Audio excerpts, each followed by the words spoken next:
So I'm super excited to be here with Sasho MacKenzie, Dr. Sasho MacKenzie, I should say. And I'm really a big fan. I kind of saw some of your work from a distance, and I bought the stack. It was recommended to me. And Awesome. welcome on to the Lion's Den. Awesome. I'm very happy to be here. Thanks for the invitation. So I want to, we'll get into the stack system because it's obviously designed to improve swing speeds for golfers. And some people might wonder what we're doing talking about this on a financial podcast, but as a financial advisor, I'm more about lifestyle and just making sure that people that have money have an outlet and do some fun stuff along the way. So tell me a little bit about your background. As I understand it, you were a sprinter. Is that right? Yeah, track and field. I did track and field in university. I was more of a multi-eventer, but did some sprinting in there for sure. Yeah, 11-second 100 meters. Nothing blazing fast, but good enough to get by in a multi-event competition. Well, so you've been an athlete your whole life, then it sounds like. Yeah. I grew up playing lots of sports. I played volleyball and track and field at university. Played a lot of hockey growing up. Golf, obviously. Yeah. So if you had to name your favorite sport out of everything you've ever done, what would you say?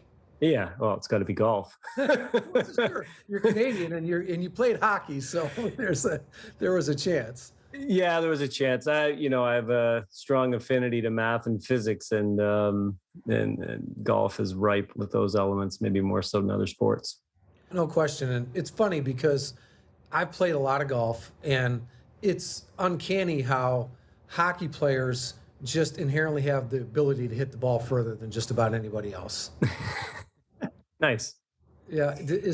Would you say that helped you? Because I know you've got high swing speeds, and we'll get to that, but would you say that kind of was a precursor to some of your natural swing speed? Maybe, I actually find the two motions are very, very different. Certainly you need to be athletic in both, but a lot of times analogies are drawn between golf and hockey for the wrong reasons. So golf, for example, if we look at impact, which is a really important time in both events, you could completely let go of the club in golf.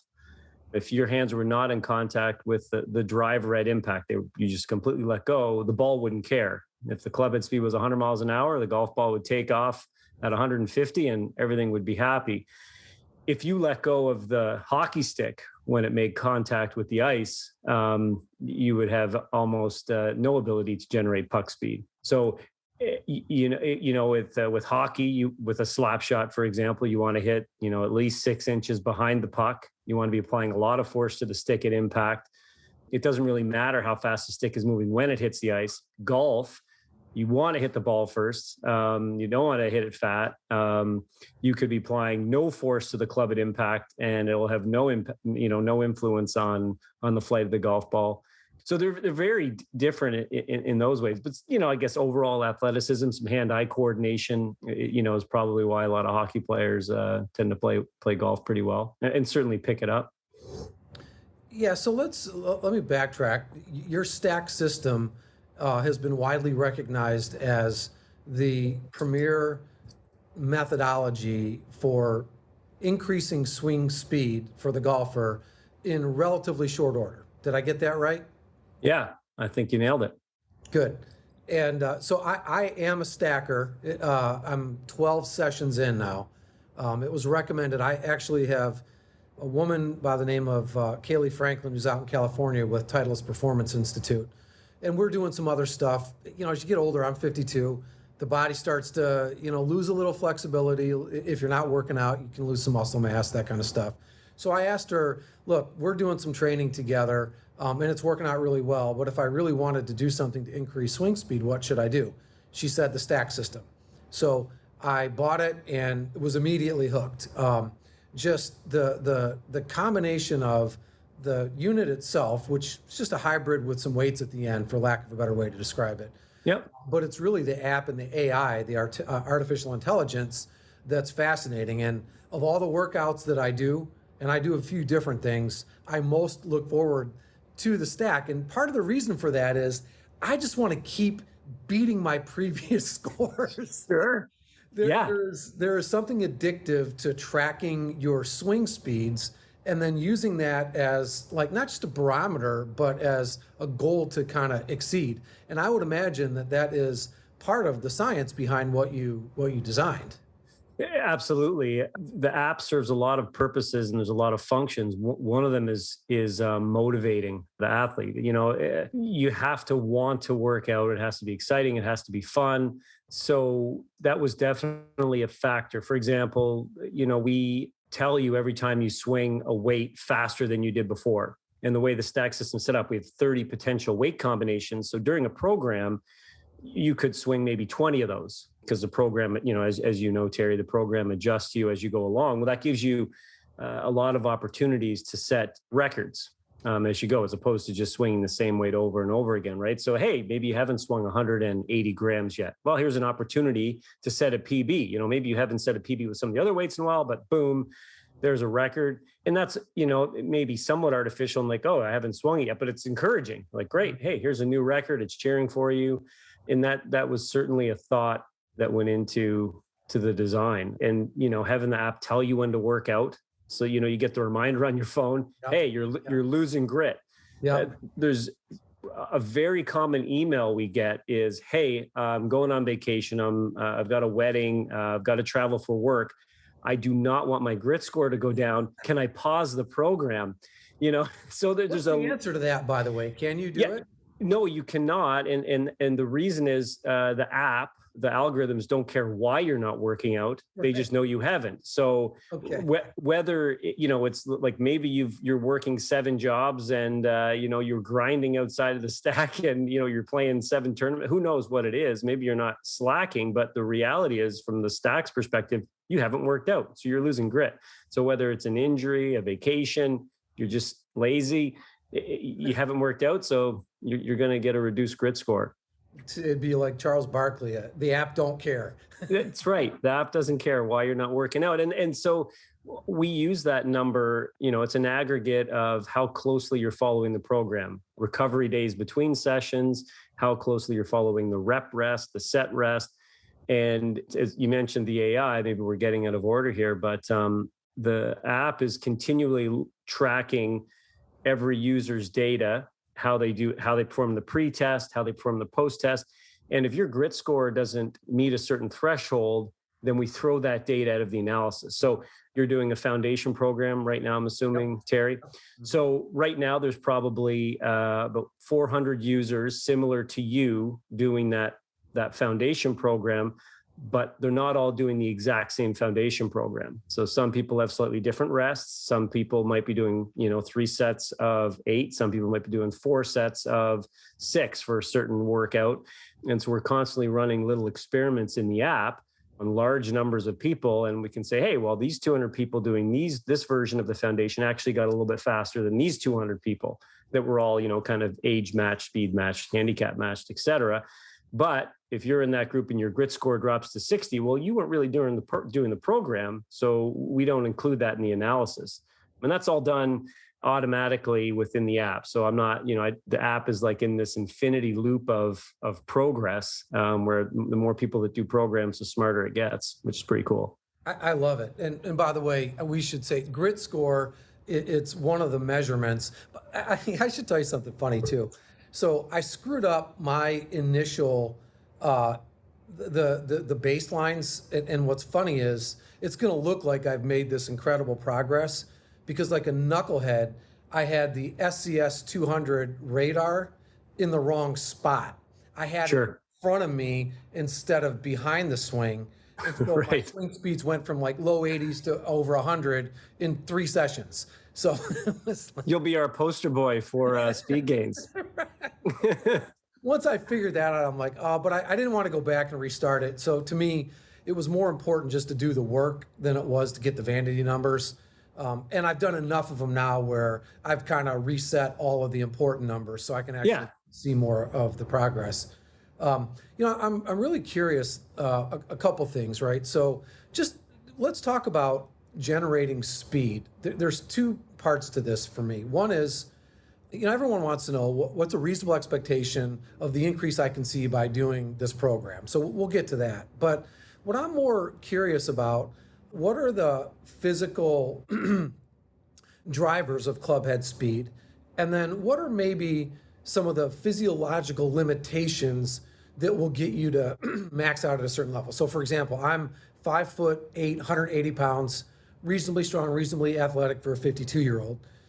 It's probably not reasonable for me to think that I could get to 130 mile per hour swing, right? At this point, unless I was just willing to do, and maybe I'm putting my own self-limiting things here. I'm open to, as high as the ceiling is for this, I would want to try to get there. But I'm just wondering, like, are there limitations physiologically that cap me at a certain level? And what are the things that I could do out, while I'm doing the stack system to really improve the odds of taking full advantage of your program? Sure. I'm not sure how detailed you want me to go, but I think very deterministically when I approach any problem.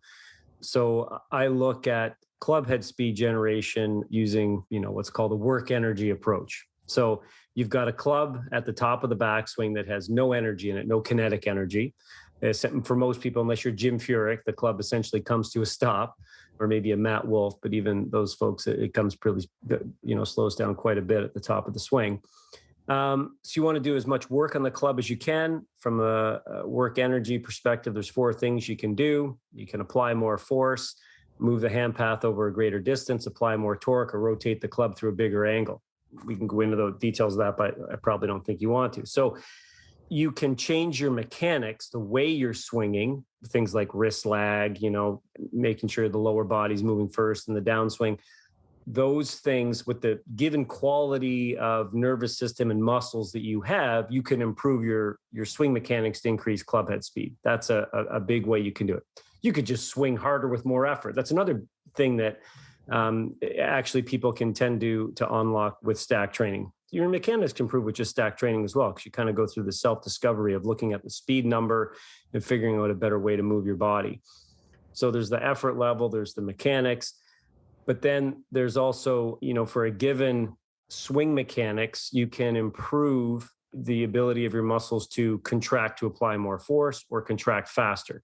And a lot of that has to do with the nervous system. Some of it has to do with the physiology of the muscle. And it's a brief overview to answer the first part of your question, and I'm happy to go into more detail there. The second part of your question is, what are some reasonable expectations? How fast can a 52-year-old get? So when I look at an individual, I see 2 curves that go across a person's lifetime, from the time that you are, let's say, 5 years old until you're 95. Let's hope we all make it that long. Yeah. And so I've got club head speed on the y-axis and your age on the x-axis, and there are 2 curves plotted there. One is the curve that represents you doing absolutely nothing to help your club head speed. So you just kind of sit in a couch. As a kid, you don't go to the playground, you don't do anything, you get no stimulus.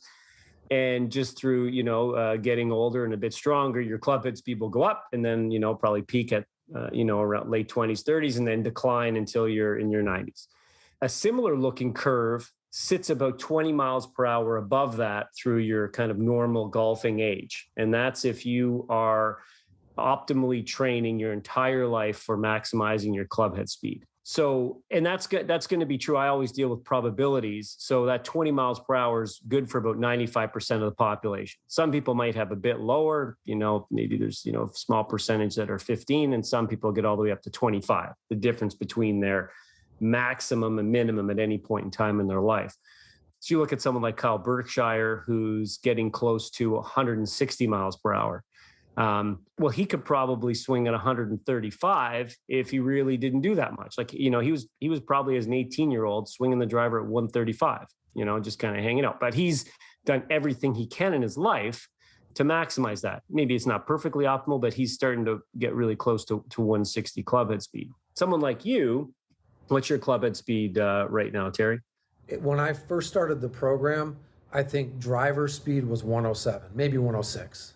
Okay, so probably your bottom would be like 102. If you did nothing, really, you might be able to pick up a club and swing at 102, but because you've been playing golf and it looks like you're pretty fit and do lots of workouts, you're at 107. So you could probably get up to 122. And that might take you 3 or 4 years. Big chunks of that, so going from 102 to 122 would happen in the first year. you might get up to 10 miles per hour in the first year. The second year of training, you might get 4 or 5. Third year of training, you might tick away 3. And the whole time, because you're at 52, there's this overall trend where in general, you will be slower at 52 than you were at, say, 51, assuming all else equal, right? The body just starts to slow down. But I'd never like to think of human abilities as having a cap. Things just get tougher, gains get tougher, but you can still make them. And they're marginal, and you also have your physiology declining, battling that. But we have folks using the system in their 80s that have gained 8 miles per hour. Wow. So yeah, it's definitely a great system to get your club head speed up quite fast in a quite short amount of time with minimal time commitment. That's kind of how it was designed. We don't have you doing things that aren't going to have a meaningful impact. Well, based on my experience, I would say that I find that to be 100% true. I've noticed that in my own foundation, I kind of went in the beginning, we were doing fewer max intent swings and more full intent swings. Mm-hmm. The last couple, they're all basically max intent now. And what I find interesting is you start with a heavyweight, then we go to really light, and then we finish at 195. And I'm assuming that 195 is kind of the typical setup for what a driver would weigh. Is that the closest thing to a real driver that you would get is 195 grams? Yeah, it's not the weight, but it is the overall inertia that allows you to swing it at the same speed as a driver. So there are 3 properties of a club that determine how fast you swing it. There's the overall mass, where the balance point is, the center mass location, how far that is from your hands, and something that's called the moment of inertia. So those 3 things from physics perspective, those 3 things are going to determine how fast someone can swing it. And we did a lot, we've got thousands and thousands of swings now, but if you take the average adult male who's playing like a 45 or 45 and a half inch driver, they will swing their driver the same speed, assuming equivalent lengths, as the 195 gram stack. So the 195 for adult males using the system is like what we call the standard stack weight.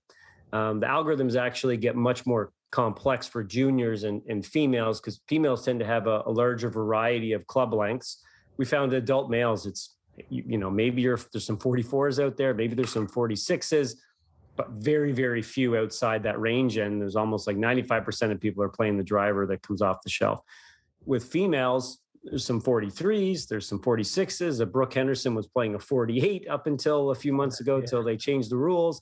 And juniors play everything from 35 inches to 44 inches. So the algorithms get a little bit more complicated, and the standard stack weights for those groups depends on the length you enter. But for pretty much every adult male out there, the 195, you will move that club the same speed as your driver. And so we have every session, you do at least one set with 195 grams, and that's the reference. And then we use that information to determine what your next workout should be. Yeah, it's really interesting. And I like I said, I love it because I'm constantly competing against myself. I've been playing tournaments. And so what I find is that I'm a little tired sometimes because I'm trying to keep it every other day. I actually went down to, I think it was yesterday morning, to go do my stack system. And it was 7 o'clock in the morning. It's ready to rock and roll. And it said, don't start your next one till 10. And I'm like, I don't want to screw up my grit score. So I'm just right. going to wait. I'll wait till tomorrow. So I actually got an extra day. I wasn't happy about it, but I did it because I didn't want to screw that up. And so is there any reason why, like, so for example, I played a tournament this past weekend.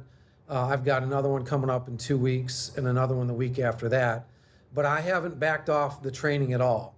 And as long as I'm in reasonably decent shape, there's no reason why I shouldn't be doing this training while I'm also competing. Is that a fair assessment, or maybe I'm wrong? No, that's a fair assessment. I'll share a video that's on the Stack website, but it's called, Stacking in Season. So there's some guidelines. I do, for some of the tour players that I work with, I modify the workouts a little bit, and it's nothing too secretive. Is pretty much covered in that video. But a tour player, we've probably got about maybe 70 or 80 guys using it, and I'm probably working closely with maybe 20 of them. But the guidelines, and this would apply for you as well, would be you want to make sure you're getting a stack session in at least every 5 days. And it doesn't have to be the regular workout. You can do a priming session. So a tour player, or you, if you're playing a lot of tournaments, maybe I'll use a tour player example because they've got very well-known schedules. On a Monday, they might do a full workout, regular stack session. Wednesday, they might do a priming session, and then they might not do another workout again until the next Monday. Some tour players, will do just keep chugging along and go Monday, Wednesday, Friday.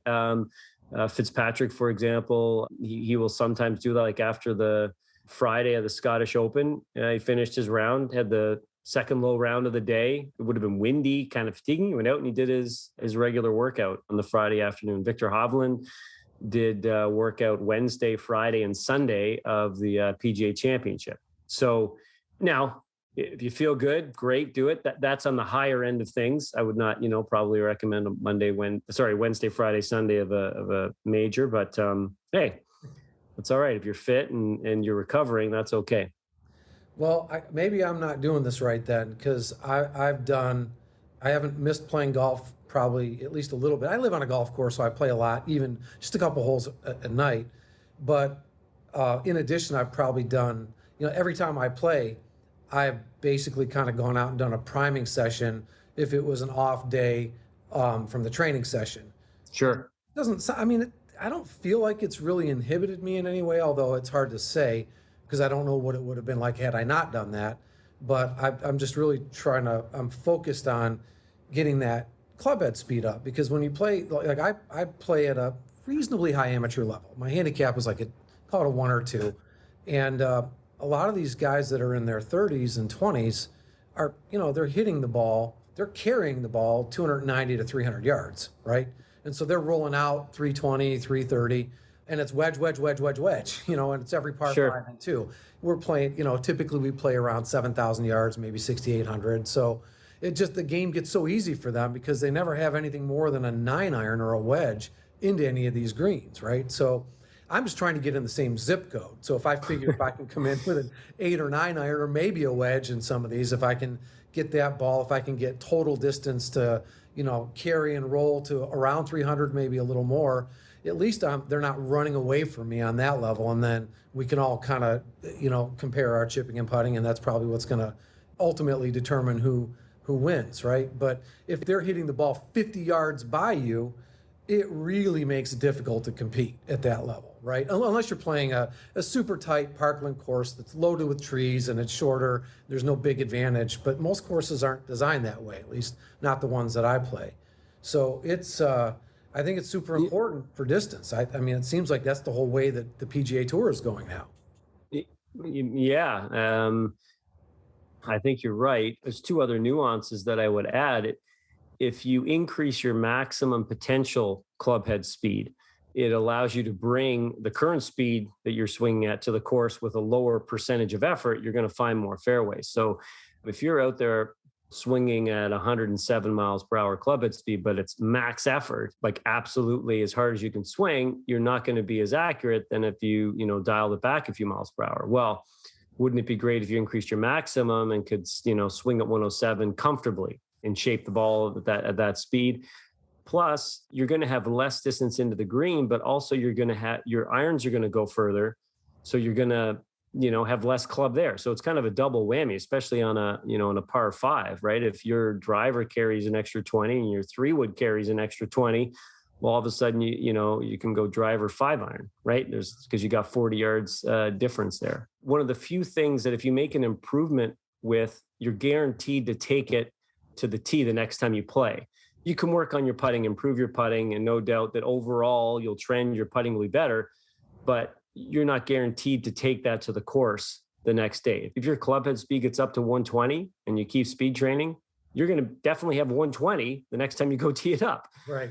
It's there. It's not something that varies as much as your ball striking or your putting or your chipping. So that's something that most people don't realize. It's like, hey, now I own this. Someone like Matthew Fitzpatrick, to go from, a few years ago, 112, maybe 113 playing speed up to 118, 119. He's bringing that to the tee every tournament. Yeah, and what I find fascinating, he's a great example. I mean, obviously, we saw him at the U.S. Open. He looks like he's swinging hard with the driver, but still controlled. Like, he's still hitting fairways and moving the ball the way he wants to. But you can see, and I always find that interesting, some guys like Dustin Johnson, it's just this big, loopy, kind of lazy-looking swing, but he's strong and powerful, got good tendon strength, good flexibility, so the ball just jumps on his club. Tony Finau is probably another guy that looks a little bit like that.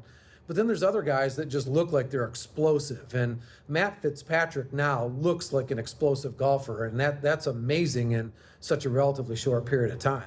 Yeah. Eduardo Molinari does his statistics, and one thing that's unique to Matt is that the run-of-the-mill PGA Tour statistics, they assume center of the fairway. I shouldn't say run-of-the-mill; they're very good statistics, but they assume that your target's the center of the fairway and that you're trying to shoot at the pin. Whereas in every shot, Matt marks what his actual target is. So it might actually be the rough line on a particular hole that has OB to the left. You might be aiming like in the right rough potentially. So you might see a ball might end up in the middle of the fairway. Well, he actually pulled that. So he's going to mark that down. Right. And that's the statistic that Eduardo Molinari will analyze for him. And, I was talking to Eduardo a couple of weeks ago, and he said, legitimately his dispersion pattern to his target has stayed the same, but his distance has increased 30 yards. Which actually means he's more accurate. His deviation angle, so the how far the ball, the angle that is starting left or right off the club face, has actually been reduced, because the further you hit it, your dispersion should increase, assuming you're just as accurate. So he's actually improved his accuracy while gaining speed, which is pretty cool. So would you say that would be more typical or atypical of the results that you would find from the stack? Because one of the things that you always worry about is when you're going through these max effort swings, right, where you're kind of losing balance and you're just trying to get that thing moving, you don't want to carry that tendency to the golf course, right? And so I'm curious, are you finding that, and not everybody tracks statistics like that, right? That's Sure. He's probably kind of at the top of at the pinnacle of the data.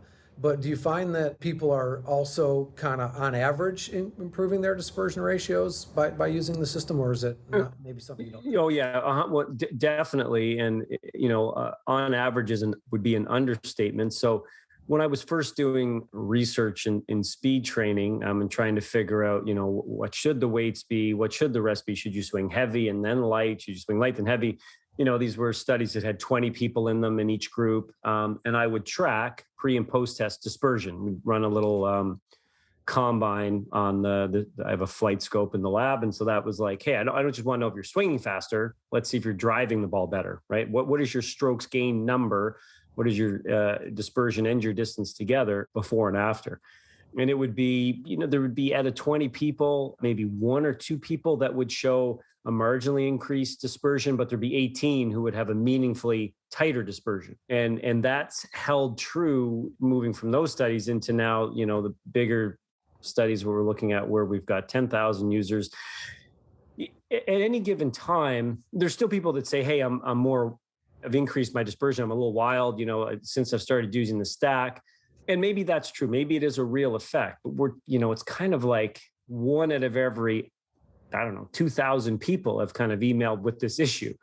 And I don't dismiss it. And I give them some suggestions on things they can do. One example, if someone says, hey, I feel like my contact is suffering. I'm now hitting it on the toe and the heel. It's all over the place. Well, I'll say, hey, do some speed training, tee up a 5-inch tee, or put a pipe clear in the end of a tee, because you don't want to dig the stack into the ground, and try to nip the end of the pipe cleaner, those arts and crafts pipe cleaner things and just nip it with the end of the stack, so maybe dial it back a mile per hour too, but focus on making really good contact while trying to swing as hard as you can. So I give people some tips and stuff, but the reality is I don't dismiss it, but my brain immediately goes to, if you did a poll At the first tee, as golfers went by your course, Terry, and you're like, hey, are you hitting it better today than you were last week? Half of them would say no.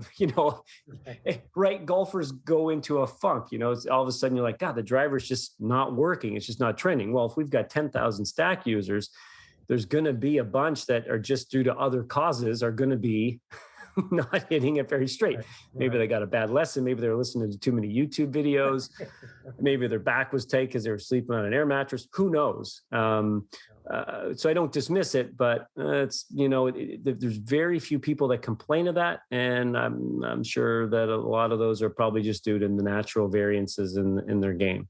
Yeah, that makes perfect sense. And I think you're right. That is typical of golfers. I mean, driving the ball is arguably the hardest part about the game. And so it's going to have the largest variation to begin with. But one thing I noticed is that I'm more aware of what I think generates speed. I'm more aware of my balance now because I'm really trying to focus on, maybe driving a little more with my legs. The one thing I played golf a week ago Monday with a guy. This was amazing. I don't know if you know the guy's name. His name is Roger Steele. He looks like a linebacker, and he's an Instagram guy. He's got like 60,000 followers. And I was playing in a pro-am and kind of got matched up with him accidentally. So we got to the first tee, and it was a little bit of a, maybe a 400-yard, 375-yard dog leg right to left.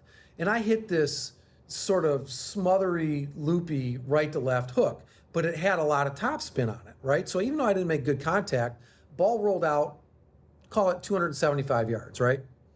I watched him hit his ball, and I'm like, holy shit, that made a different sound. And I watched it leave the club face without ever having him seen a swing or anything. And I'm like, man, that went pretty far.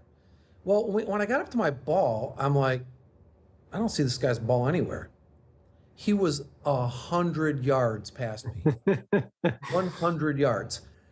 And I looked, and I'm like, what? So I got to talk to him, and it turns out, like, he's sponsored by Callaway and Nike, and he's got this Instagram kind of persona, and he's just a long ball guy, right? So if you find him on Instagram, it's pretty crazy. I asked him, like, what are you swinging at? He goes, I'm like 130, 131. And he was carrying the ball 320 to 330 yards. What was more amazing to me is that at the top of his backswing, there was just this little pause.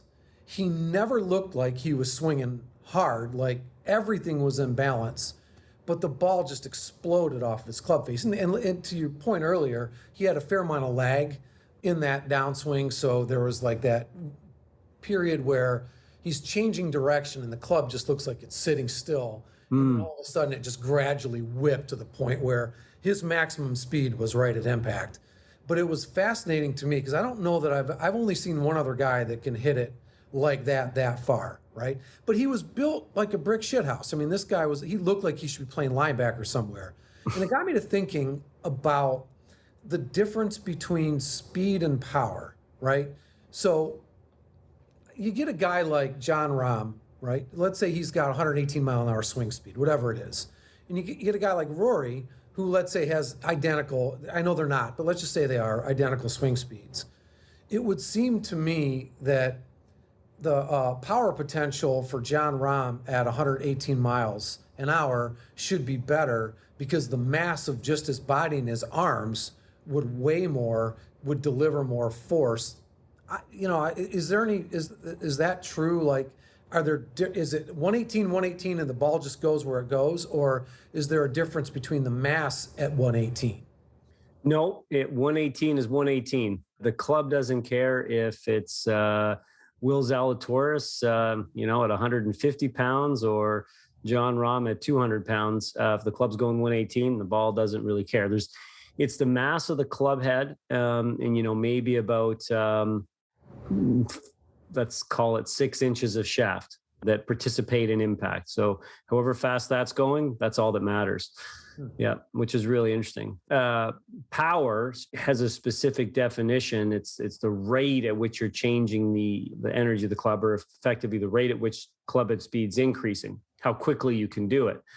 So someone like Jon Rahm, who has an amazingly fast downswing, would be more powerful than someone like I'm thinking someone's got a really long downswing, like an Ernie Els, who has a really long downswing. Even if they both generated 118 mile per hour clubhead speed, John Rahm would be, air quotes, more powerful. Tony Finau would be really powerful. He would have a higher power number relative to a lot of golfers because his downswing is so quick. Matthew Fitzpatrick has a very fast downswing. He would have a quite a high power number. So let's take Matthew Fitzpatrick and John Rahm, right? So let's say they're in the heather, the gorse, the shit, basically. Yeah. Where you're hitting the ball out of. It would seem to me that that's where mass and power would be beneficial, because now you're not just, hitting the ball, but you're clearing through stuff to get to the ball potentially.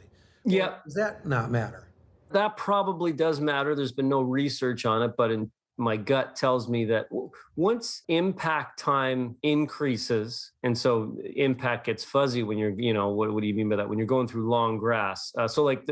If you're hitting a golf ball, the time the ball in the face is like 0.000045 seconds. So there's not enough time for the mass of the whole club or the golfer to participate.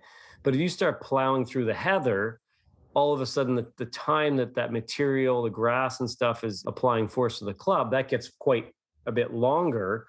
And now it does matter what's happening at the grip end. So, and that's a big difference between, I brought up hockey earlier, kicking a soccer ball, the mass, effective mass matters. So a big person kicking a ball, it's not just about the speed of their foot. It's also about how stiff they make that leg and how much mass is participating in that impact. Golf, off a tee or off a fairway, not so much, but probably out of the rough. Yeah, no, that actually makes sense. It always amazes me, guys like Koepka and John Rahm and others, how they just seem like almost effortlessly get the ball out of the junk, where for other people like Rory, it looks like, hey, he does a great job. It just looks like it's more of an effort for him to get it out. And there's probably a 75-pound weight difference between Rory and a couple of those guys. Mm-hmm. One other question that I have is, when it comes to distance with the driver, okay, so let me preface this by saying, at the tour level, I can understand why, but at the amateur level, at the tour level, these guys are hitting the center of the face virtually almost every time, right? So their smash factor's over 150 with a driver, and it's pure. With an amateur, let's say the swing speed is anywhere from 105 to 110 miles an hour. Would the amateur be better playing a half an inch or an inch shorter driver to try to make better contact on a consistent basis? And would that half inch to an inch really make much of a difference in overall clubhead speed at impact? Yeah, so I think the answer for pretty much everybody is that it's going to be very marginal, increase in clubhead speed through increase in club length. Just clubhead speed alone, if anybody follows me on Twitter, I've got a 10-minute video that kind of outlines why that's the case and how much you could expect to gain by increasing the length of your shaft. So I have really no idea why the USGA bothered changing that rule, because it was going to have minimal effect. And yeah, you're right. For a large percentage of the golfing population, even if you don't have great mechanics, increasing the length of the club is going to make it more challenging to swing. So you might not even see that much increase in clubhead speed because your mechanics are going to break down. Then you layer on top of that the fact that now you're going to be hitting it at less out of the center. All of a sudden now ball speed barely changes relative to, say, your standard 45 and a half. There are some people who definitely could benefit. To me, it's just the length of the club is just like a fitting variable, like loft. Some people, Bubba Watson would probably definitely play a 44 and a half inch driver better than a 48 inch driver. But there are some people who, if they always hit it dead out of the center of the face, might be better off playing a longer driver. But so it's more of a fitting variable than it is like, hey, everybody will hit the ball further with a 48 inch driver. Yeah, so I guess on that note, right, in lieu of cutting the driver down an inch, is there really any difference between doing that or just choking down on the club an inch? Does it make a difference in the performance of the golf club at impact? No, effectively choking down will have essentially the exact same effect as all you would be doing is a shorter club versus when you've choked down on a bit. Would be some slight differences in the way the stiffness of the shaft behaved. Center mass location would be a bit higher, but it would be very, very negligible. Effectively, the same. Yeah. So it seems like for anyone who's not a PGA Tour player, even a high-level amateur. They would probably benefit from playing a slightly shorter driver just to make sure that they're hitting the center of the club more consistently. Well, I don't know if they benefit, but they wouldn't cross a wide range of lengths. There would be not much difference in performance. So whether you played a 45 or a 47, the more centered contact would be slightly beneficial, but you'd have lower club head speed. To me, the question's similar to saying, whether you played a 10-degree loft or a 12-degree loft. Not everybody benefits from a 12-degree lofted driver. Depends on the spin and launch you have. Not everybody's going to benefit from an 8-degree lofted driver. So it's the same thing.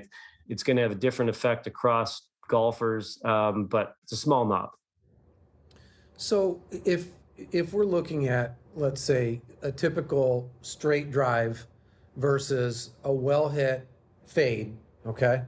Assuming swing speeds are identical, how much of a difference in yardage should the straight shot, how much longer would a straight shot theoretically be than one that has a little bit of a cut or a fade on it? Certainly the straight shot for a given club head speed, a straight ball flight will go further than either a fade or a draw. But in terms of the actual yardage, we'd have to know, what is the spin axis tilt on the golf balls, how much side spin, how much backspin, ball speed. We need to know a lot of stuff to actually say this is what the difference in yardage is. But if you have the option to play a fade, a draw, or hit it straight, just try to hit it straight. That's good. Yeah. Well, that's interesting because I think you sort of addressed what I think is a pretty common misconception out there. People think that the draw actually goes further than any other shot, and they intentionally try to hit it. Now, maybe it reacts differently on the ground with a little bit of overspin. I don't know, but that's news to me. I always assumed that to be the case. I didn't realize that just a straight shot would be the one that actually goes the furthest of the three. Mm-hmm. Well, I guess there's a couple of reasons for that. There's, the geometry of the ball traveling through the air. If you straighten out that line, then it's going to be further. But also, if it is curving, then your face to path relationship is not 0-0. Your face is open to the path or close to the path. And that means you're transferring less energy to the ball. So you've got more of a glancing blow. So, there will be certain scenarios where if you have a crosswind, playing a fade or a draw might be beneficial, but certainly straight into the wind or straight downwind or no wind, the straight shot is going to be optimal for distance. So let's talk about Sasho MacKenzie for a minute and the stack. Any new products, any new concepts coming down the pike besides, the stack has been super successful, but I'm wondering if you're taking these principles and applying them anywhere else. Yeah, so it's really given me and Marty, he's VP of Innovation and Fitting at Ping. He's my partner with the stack. So, without him, none of this would have happened at all. Here's what I need designed. He was able to design it and find suppliers, and he's been amazing in all sorts of ways. And he's a fantastic player, played in 6 majors, made the cut at Bethpage Black. Brooks Koepka won the PGA. Impressive. And I think he's got 130 mile an hour swing speed, doesn't he? Or close to it? Yeah, he's touching 190 ball speed. And he's in his 40s. And part of the reason why, we ended up partnering is because I helped him a bit increase his club head speed. He was never really that fast. He was kind of, average PGA Tour speed in his 30s. And then with a bit of physical training and some overspeed, training, he kind of really found a new level. But what it's done is it's given me now a platform. Now I've got 10,000, users with the stack system. And it's a way for me to get some of my other ideas out there to help golfers. So I'm really mostly about maximizing golf performance. So I do a lot of research on putting. So if you Google me on the internet, you'll see just as much stuff on heads up putting and, putter design as increasing club head speed. And so what we're just about ready to release is stack putting, which will be a free for stack users, a new feature in the app. And I love it. Marty loves it. So basically, I've kind of designed this practice putting scenario where the app you need to find a practice green that's got some amount of slope. You can do it hands-free, put your phone in the pocket and just talk to the app like you do with the Stack system. And it will run you through 18 holes of putting. So the app will come on and say, hey, go find a 6-foot straight up the hill putt. And you hit the putt and you tell the app what happened. If you misread it, miss left, miss right, keeps track of your strokes gained. And what I've done is it's taken the Mark Brody. I don't know if you're familiar with Mark Brody, Terry, but he's got a book called Every Shot's Counted. He's the guy that came up with strokes gained. Phenomenal researcher.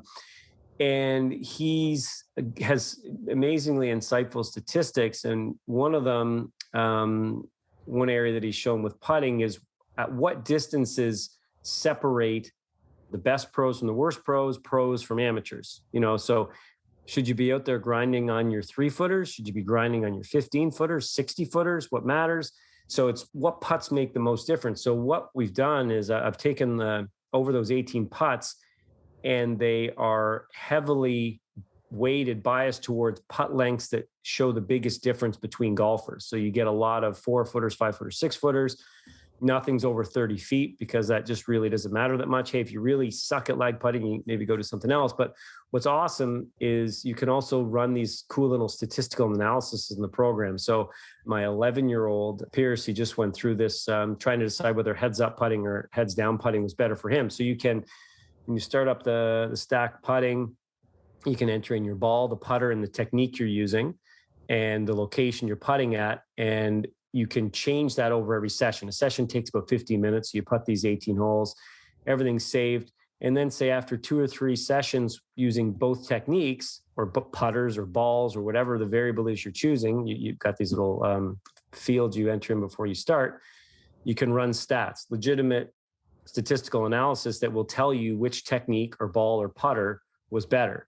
And it will show you biases for left or right, fast or slow, whether you do better on downhill left to righters. So no overall trends in your game, plus, what technique or, equipment's better for you. So I'm really excited about that because in general, I feel that it's going to be a great tool for practice, but also for analyzing your game, your putting game. When I work with professionals, one of the things that I want to know is how many unique putts do you see in a practice session? Like, to me, that's such an important variable. And some guys might say, oh, well, I grinded over 10 putts. You're out there for an hour. That's not a useful amount of time. One of the biggest factors that determines whether someone's a good putter or bad putter is green reading. Up to 50% of the differences in putting performance is green reading.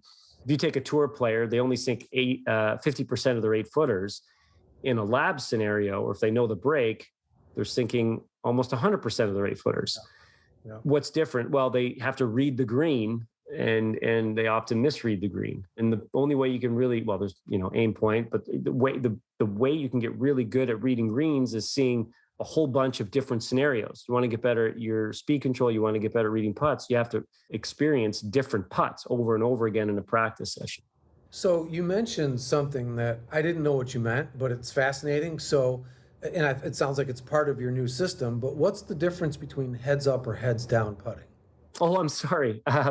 If you, I just had an article in Golf Magazine on that, a few of them. I've done a lot of research looking at, there's the traditional way to putt, which is just down at the ball. But I've done a lot of research into whether it's better to actually look at what I call the far target. So in a straight putt would be the hole. But if it's a slightly breaking putt, then it's the spot on your target line. So the line that the ball is going to launch on off the face that would pass close to the hole. So you'd stare at that spot. And about 80% of the people that come through my lab with just a half-hour introduction putt better heads up, looking at the far target.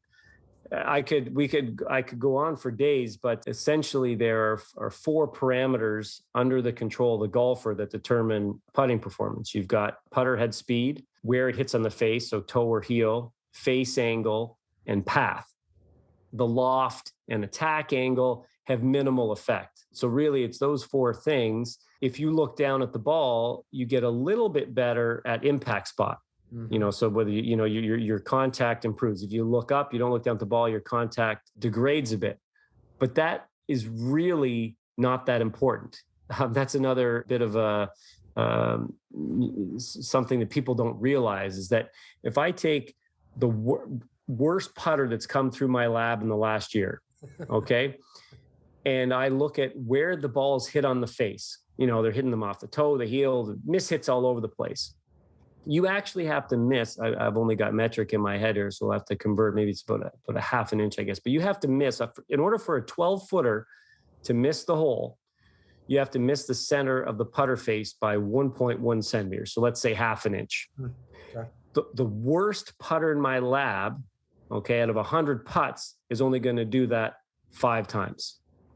Yeah. This is a guy that's terrible. You never miss it that much. Yeah. So you putt heads up, that gets a little bit worse, but it's a variable that's just not important. Length. I used to, Jordan Spieth, if I remember correctly, yep. was doing it from at least 6 feet. Everything inside is 6 feet for a while. Sure. I don't know if he's doing it now or not. I don't think he's doing it anymore. No. So what does improve quite a bit is speed control. So I see you're in your lobby office area there. You probably have a garbage can somewhere. If you balled up a piece of paper, or I see the little putting green system you got there over your left shoulder. Mm-hmm. If you balled up a piece of paper and I said, all right, underhand toss it, or a pen. Do you have something on your desk, Terry? Yeah. Yeah. So if you look, all right, if you look at the golf hole there over your shoulder, and I said, all right, I want you to see if you can throw that underhand, throw that into the hole. But I want you to look down while you're doing it. You'd be like, well, this feels terrible, right? Or if you're going to shoot a basketball and you were going to look at the ground, you'd be like, well, this doesn't feel right. And that's because as soon as we look away from the far target, there's an exponential decay in our ability to remember how far away that thing is. Mm-hmm. Speed control, or the ability to hit the ball with the correct speed, is massive in putting. It's way more important than where you hit the ball hits on the face. In all my heads up putting research, speed control gets way better. So there's no change in face angle variability, no change in path variability, a slight increase in impact spot variability, but that doesn't matter. Speed control gets way better. And so about 80% of the people that come through my lab putt significantly better, statistically, heads up, with just a half hour of like, hey, here's how you do it. At really any putt length, right? Yeah. Yep. Any putt length. Some people 3-putt, right? Because they're better. Even at a 40-foot putt, they're less likely to 3-putt using heads up because their mind's eye is calculating somewhere in their subconscious, right, what it takes to make that distance. And so they probably more often roll it within a couple, 3 feet. Yeah. Yeah. So there's a study by Bob Christina and Eric Alpenfels out of Pinehurst. They looked at lag putting. They've got a book called Instinct Putting. They showed that lag putting's better heads up. And all my research is focused on putts kind of 14 feet and under. And all my research shows that, for the vast majority of people, heads up putting is actually better as well. That makes a lot of sense to me because I've noticed I read, I don't know if you've read it, but Dave Stockton's Unconscious Putting. Sure. And he's a spot putter, and his whole thing, and it's akin to, he makes the reference to shooting pool. You never see someone move the club to the side of the pool, take a couple the cue ball, right? Take a couple practice swings and then get back behind it. I don't ever take practice swings when I putt. Maybe a little bit behind it just to kind of get a feel for distance. But what I found, especially on putts like 3 or 4 feet, I kind of tend to be a little bit more feel about it. And I just try to pick one tiny little blade of grass in like the quarter of the cup that I want that ball to go to. I get a little bit less hung up in some of the mechanics, and it's uncanny how much better my putting inside 3 or 4 feet has gotten. I almost don't miss those anymore, knock on wood. I don't want to say that too. Here come the yips, Terry. No, just kidding. God, yeah. No, well, it's interesting you mentioned pool players and billiards players because they don't look at the cue ball, right? They look at the far target, which is the other ball they're going to hit, or the bank, or wherever they're. So they even precise shots that require spinning the cue ball, they're still looking at their far target. Yeah, I think that's just natural to athletics, right? You don't see pitchers looking at their hand. You don't see quarterbacks looking at the football, right? And these guys, I would argue that it's much more difficult to hit a receiver going 22 miles an hour, 35 yards away with a football than it is to hit a stationary object 12 or 15 feet, right?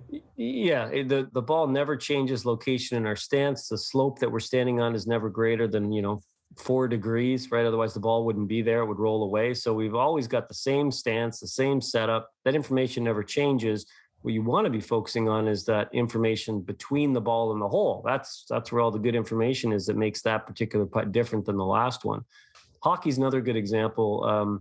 Hockey players do not look at the puck when they're going on a breakaway. Most NHL defensemen now do not look at the puck when they take a slap shot. Yeah, that's really, really interesting and valuable insight. I could keep you all day, so I appreciate your generosity. I've lost track of time. I don't even know how long we've been doing this, but so you're at Sasho MacKenzie on Twitter? Yep. Okay. Is the Stacks on Twitter? Stacks on Twitter, at the Stack System on Twitter, and our website is thestacksystem.com. If there's any golf junkies out there, if you scroll through my Twitter posts, there's a lot of golf nerd stuff and math. So if you're into that, check me out on Twitter. We will absolutely do that, and people can. So a bunch of my golf buddies will probably listen to this. So if they want to get to the Stack, they just hit thestack.com, right? And yep. And they can buy everything. And the new heads up or the new putting stuff's going to be out when? We've made some changes to the next release to make onboarding a little easier for folks. It's already pretty easy, but just to cut down on people asking questions when they log on, we're changing that. So that pushed the putting back, but hopefully in August it should be out. Oh, that's awesome. Okay. Well, I'm a huge fan. There's obviously a tremendous amount of science behind everything you're doing, and the results speak for themselves. And the tour players that you work with are seeing results. So congratulations on your success, and I wish you more success, because the more successful you are, the more successful we are. So selfishly, I think that's a little bit of both there. Awesome. Any information I discuss in this article is for educational purposes only. It is not meant to be any kind of recommendation or financial advice. The information contained in this video is intended for informational purposes only. Any opinions are those of myself and not necessarily those of J.W. Cole Financial, Inc. or J.W. Cole Advisors, Inc.